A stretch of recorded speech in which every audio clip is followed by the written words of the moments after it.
इस साल अगर तुर्की सीरीज़ के जो हिस्टोरिकल सीरीज़ है उनके सीज़न की बात की जाए, जिस तरह कुल्लुस उस्मान का सीज़न 6 आया, सलाहुद्दीन अय्यूबी का सीज़न 2 आया और सुल्तान महमद फ़ातेह का सीज़न 2 आया। इनको आपस में कंपेयर किया जाए तो सबसे ज़्यादा अच्छा जो सीज़न रहा, वो सुल्तान महमद फ़ातेह का सीज़न 2 रहा।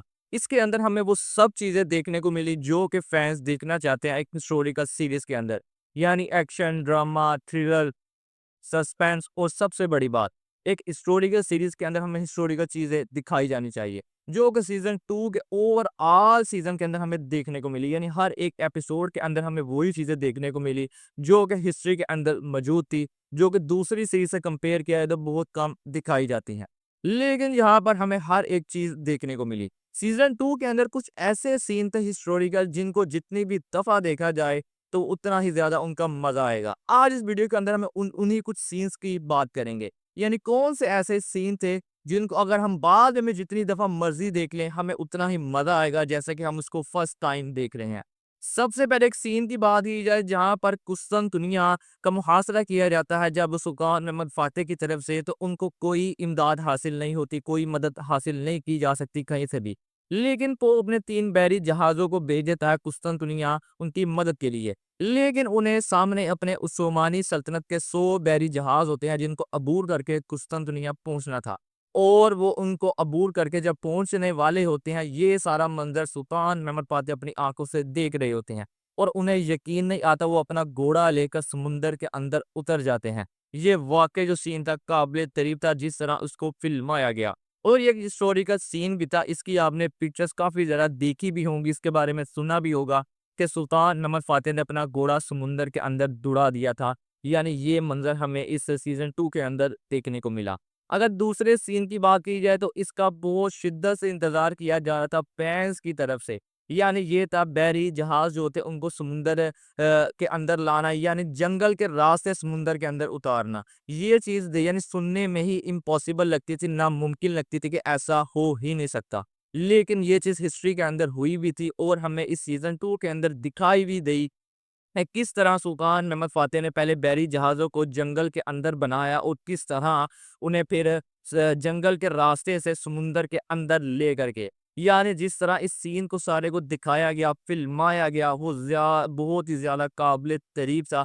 यानी इस सीन को जितनी भी दफ़ा देखा जाए उतना ही मज़ा दुबाला हो जाता है।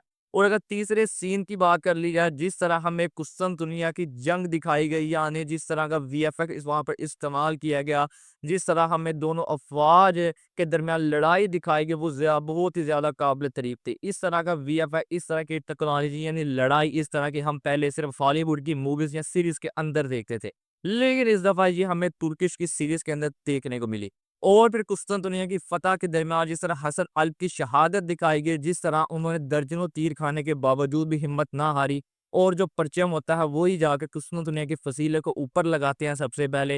हिस्ट्री के अंदर भी ऐसा ही हमें चीज़ देखने को मिलती है, सुनने को मिलती है, वो चीज़ हमें यहाँ पर रियल लाइफ़ के अंदर यानी एक सीरीज़ के अंदर देखने को मिली। वो सीन ऐसा था कि उस सीन को देखने के बाद ऐसा ही लग रहा था कि वो सब चीज़ें हमारी आँखों के सामने ही हो रही हों। और फिर कुस्तुनतुनिया की फ़तह के बाद जब सुल्तान महमद फ़ातेह दरवाज़े के ज़रिए अपने घोड़े के ऊपर कुस्तुनतुनिया के अंदर दाखिल होते हैं, इसकी पिक्चर भी आपने काफ़ी ज़्यादा देखी होगी। लेकिन इस सारे सीन को हमें सीज़न 2 के अंदर दिखाया गया और जिस तरह दिखाया गया वो आपके सामने ही था कि लग रहा था कि सर रियल लाइफ़ के अंदर भी जब सुल्तान महमद फ़ातेह ने कुस्तुनतुनिया को फ़तह दिया होगा, ऐसे ही वो कुस्तुनतुनिया के अंदर दाखिल हुए होंगे। और सीज़न के लास्ट वाले एपिसोड के अंदर जो फ़िनाले एपिसोड था, वहाँ पर हमें फांसी का सीन देखने को मिला जानदार खलील पाशा की। और वो सीन बहुत ही ज़्यादा दुःख भरा था, दिल को छू देने वाला था। यानी जिस तरह कुस्तुनतुनिया फ़तह हो जाने के बाद उसको फांसी दी जाती है जानदार खलील पाशा को, उसके गद्दारियाँ जो उसने काम किए थे, वो भी हमें सीन देखने को मिल ही गया। लेकिन वो सीन काफ़ी ज़्यादा दर्दनाक था, जिस तरह उस सारे सीन को फ़िल्माया गया। ये कुछ चंद एक सीन थे जिनको जितनी भी दफ़ा देखा जाए उतना ही ज़्यादा मज़ा आता है, यानी हम कभी भी इन सीन को देखने के बाद बोर नहीं हो सकते। आप भी अब कमेंट बॉक्स के अंदर अपनी राय का इज़हार करके ज़रूर बताइएगा आपको सीज़न 2 के अंदर कौन-सा सीन सबसे ज़्यादा अच्छा लगा जो आप कभी भी भूल नहीं सकते। मिलते हैं आपसे नेक्स्ट वीडियो में, तब तक के लिए अल्लाह हाफ़िज़।